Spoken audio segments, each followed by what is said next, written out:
how's everybody doing? Welcome back to Ask That Podcast on YouTube. Got a Blu-ray this time. What's this Blu-ray in digital HD? This is Eli Roth, The Green Inferno, the director's cut. A must-see for any horror fan. Anyone who sees it will be shocked. BloodyDisgusting.com. I wasn't really shocked, but we'll get to say on the back, and I'll give a little bit of whoa! HD picture and theater quality sound. A glorious throwback to the drive-in movies of my youth. Bloody, gripping, but you can't look away. Stephen King? Okay, yeah.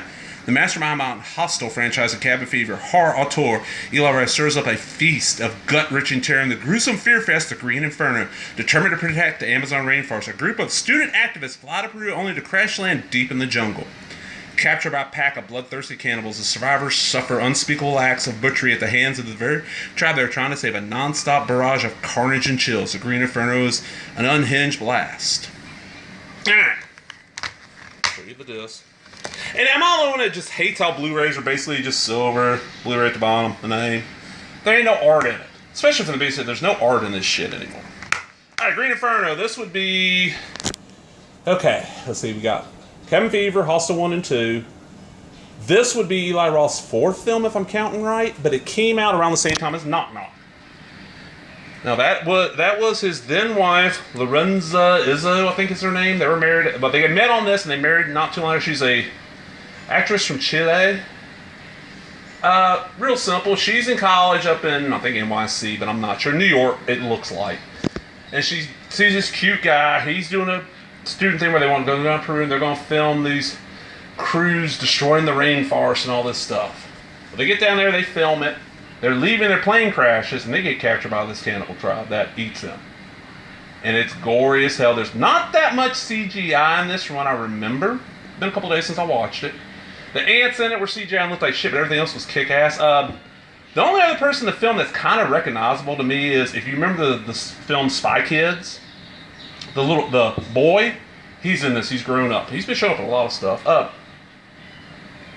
I love the fuck out of this. I love me some cannibal movies. I mean, when I was a kid growing up, we'd all heard about Cannibal Ferox and Cannibal Holocaust and all them, and oh my god, no store will rent them, they're illegal to own and all this shit.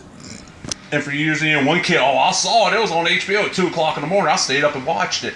Well, wouldn't listen to the guy, oh no, they couldn't list it in the guy. One kid always had seen them. Then by the time I was 15 and, kind of allowed to go and do shit on my own without having to have a parent tag along, I started hitting CoastCon over in Biloxi, Mississippi. And there's always, I don't know about now, because I haven't been to a convention in a couple of years now, but most conventions I've always been to, there's always the guy, that guy, some guy, who has, now it's DVDs, back then it was VHS tapes of stuff that either you couldn't get, because it wasn't released on VHS in this country, or uncut films that weren't released that way in this country, usually copied off Japanese Laserdisc. Now it's, DVDs, a lot of times VHS flipped over to DVDs. They had stuff, I bought... I cannot remember if it was Ferox or Holocaust from the guy. And it was like the last day of the con. I bought it off of him. It ended up being a blank tape. The guy ended up apologizing and all that shit. But I finally got to see him. I was like, man, these movies are pretty badass. And it wasn't until like the DVD days people got to see this shit. Well, this is Eli Roth's tribute to that. Because my understanding is that where he grew up at, he had a good video store around. So he got to see a lot of shit. He got to see the Argento shit I couldn't get a hold of. He was up in the Northeast. I think he's from Massachusetts, if I remember right. I'm down in the deep South. We're lucky some of these video stores even rent hard. I mean, there was one video store I know that would not rent anything R-rated. But yeah, so I went in this thing. Okay, I'm going to see me a new gory cannibal flick, and all I asked was I want a lot of gore, and I want some practical effects. I got both the things I asked for. I remember people shitting all over this when it came out. A lot of them I saw shit, never even watched the movie. They just read somebody's review, oh, it sucks, and it's Eli Roth, and hair gel, and all this shit. And it's like, motherfuckers. I don't know why these people hate on Eli Roth. I thought Cabin Fever was a fun little movie. It was well done. It was a shot in the arm that horror needed at the time. Hostel 1, it was okay. It improved on other views. I thought Hostel 2 was amazing. This was badass. Knock Knock was pretty damn good. And now, he's done a kid's movie, did A House with a Clock on the Walls, which is the only one of his films I've not seen yet.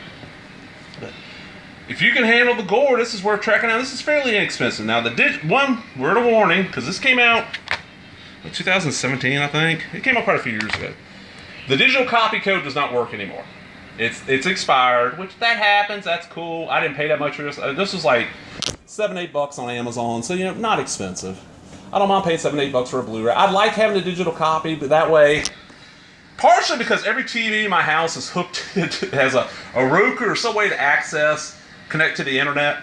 So digital copies, they always end up on Vudu. It's a lot easier instead of, okay, go on the shelf, find what a fucking Blu-ray is. Oh, fuck, we ain't got a Blu-ray player in the living room, we just got a DVD. Well, motherfucker, I gotta bring my Blu-ray out, bring the one out from the other bedroom. Nah, digital copy, boom, pop, turn on the Roku, hit that Vudu button, boom, it's right there, you know?